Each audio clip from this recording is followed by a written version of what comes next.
I think we're picking up reports, and this is source-based, but I think there's some confirmation to it that Russia is likely to mediate and that the foreign ministers of the three countries will deliberate over the matter come Monday. That's June 22nd. Do you think that we could find a meaningful breakthrough in that meeting, that we could call a truce then?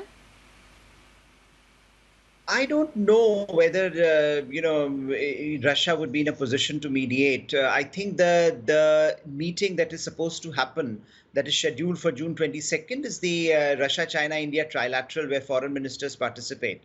Now, given what is happening, I don't know whether whether that will happen under the present circumstances.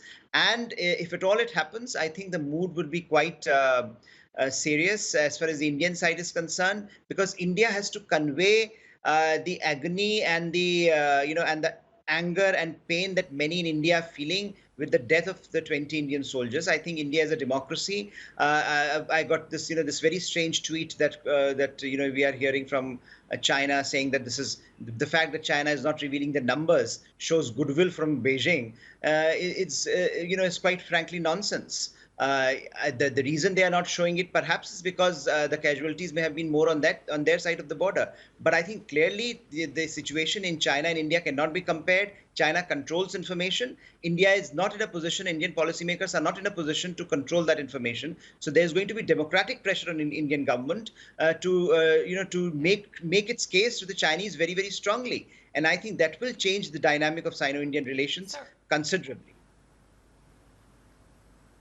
And sir, when you said that this changing dynamic may be difficult for some, or implying that some of these changes may be difficult to bear, what do you mean exactly? Give us some examples of what it could look like.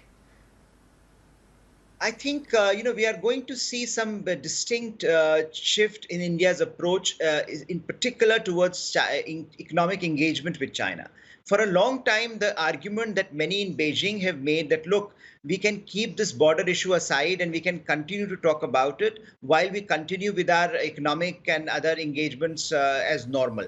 I think that assumption no longer holds true.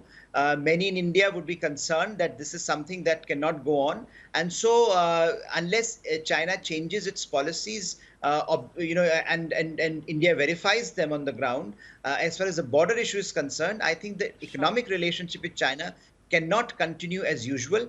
And I think that is going to be a problem because China is India's largest trading partner. Chinese investment, particularly in India's tech sector, startup sector, is significant. So there'll be costs on India. And there'll be costs on the larger ecosystem that India is trying to create. But I think the message from the Indian government for quite some time has been very clear that, look, this is going to be a process which is going to be painful, and India wants to be more self-reliant than anything else.